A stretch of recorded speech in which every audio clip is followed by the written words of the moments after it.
All right, everyone, it's instant reaction time here on WKYC's Facebook Live. I'm Dave DeNatale as the Cavaliers go into Toronto tonight and steal one from the Raptors. 113-112 is the final in Game 1 of the Eastern Conference semifinals. So the Cavs, with one game, steal home court advantage right away from Toronto and do so in exciting fashion as they went to overtime to do it. But the Cavaliers picked up the win, 113-112. Lena Lai is happy. That's what I'm talking about. That's what I'm talking about. I mean, that's how you should feel. It was an exciting game tonight. The Cavs got off to a slow start because they looked like they were tired, to be honest with you. They fell behind 33-19 at the end of the first quarter.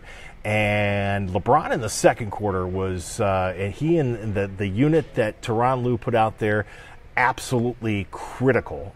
They had Jeff Green, Kyle Korver, and J.R. Smith, and those three veterans did a tremendous job of getting the Cavaliers back in the game. The game really, from that point, was in striking distance the rest of the night for the Cavs.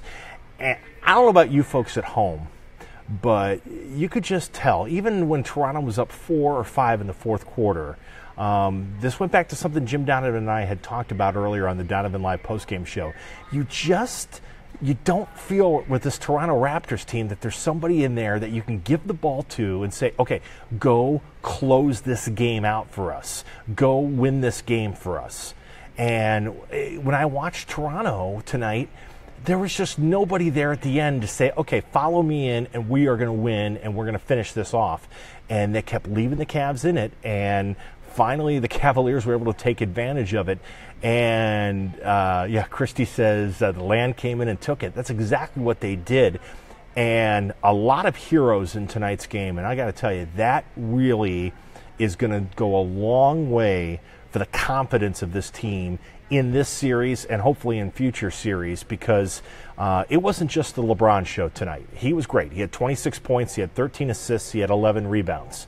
But as Robert says here, the veterans other than LeBron have to do it once in a while. And the veterans were terrific tonight. J.R. Smith had 20 points, including 5 of 6 from beyond the three-point line. Kyle Korver hit 5 threes. He had 19 points, including a big one in overtime, to really get the Cavaliers rolling. Off the bench, Jeff Green, another veteran. You're never going to get a lot of rebounds from Jeff, but he had 16 points. And, you know, we kept saying, a lot of us were going, boy, where's Tristan Thompson?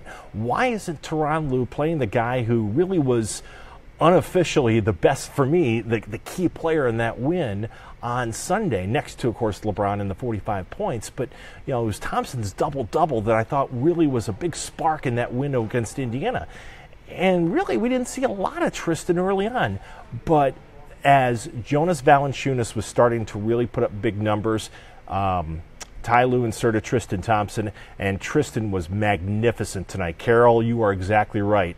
Thompson had 14 points, pulled down 12 rebounds. 9 of those 12 rebounds were offensive rebounds, keeping those possessions alive on a night when LeBron was 12 of 30 shooting from the field. You could tell he was tired. His legs were tired. He was settling for a lot of jumpers. He went 1 for 8 from threes. The free throws, I think he was 1 for 6 tonight.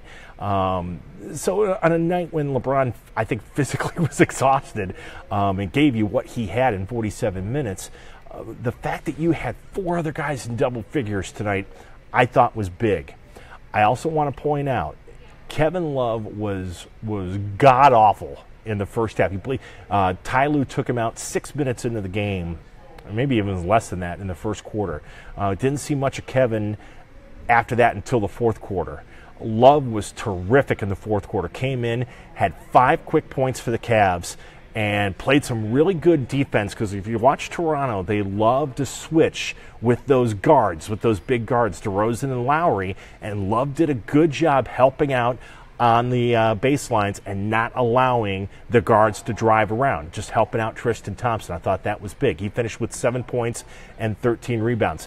Kevin's not playing well. I mean, there's no question about it, shooting-wise. He was 3 for 13 tonight.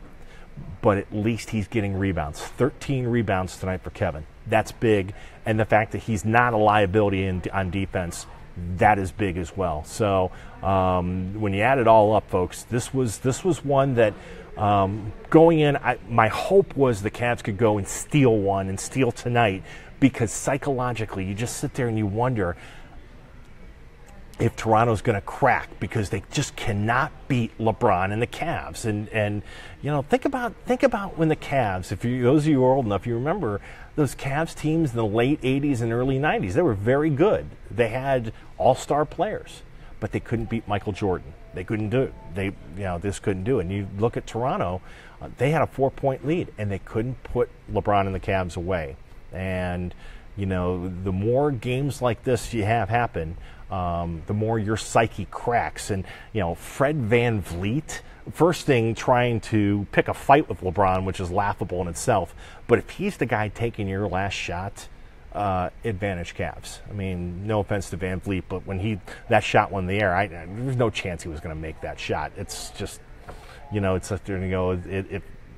It would be like the equivalent of Rodney Hood taking the Cavs' last shot. It's not the guy you want to try to win the game if you're Toronto. So now the Cavaliers can, tomorrow they'll practice up in Toronto, get some rest, hopefully, and then they'll have shoot-around on Thursday morning and then play an earlier game. Game 2 will be at 6 o'clock on Thursday, because for national TV purposes, it'll be on ESPN. I think they're doing like a double header or a triple header that night. So the Cavs get stuck with the early game, but they'll play early and then come home knowing that no matter what happens Thursday, they've got home court advantage for the series. So that certainly is a big, big plus.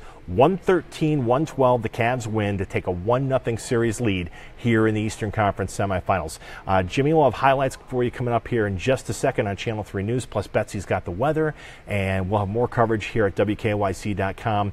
Matt Florjancic and Ben Axelrod both are doing some writing here, so look forward to that, and plus all the other stories we've written for tonight's games as well. So big win for the Cavs tonight. Hope you all enjoyed it as much as I did, and we'll see you back here tomorrow on the Donovan Live postgame show with Jimmy. So until then, have a great night, everyone. I'm Dave DeNatale.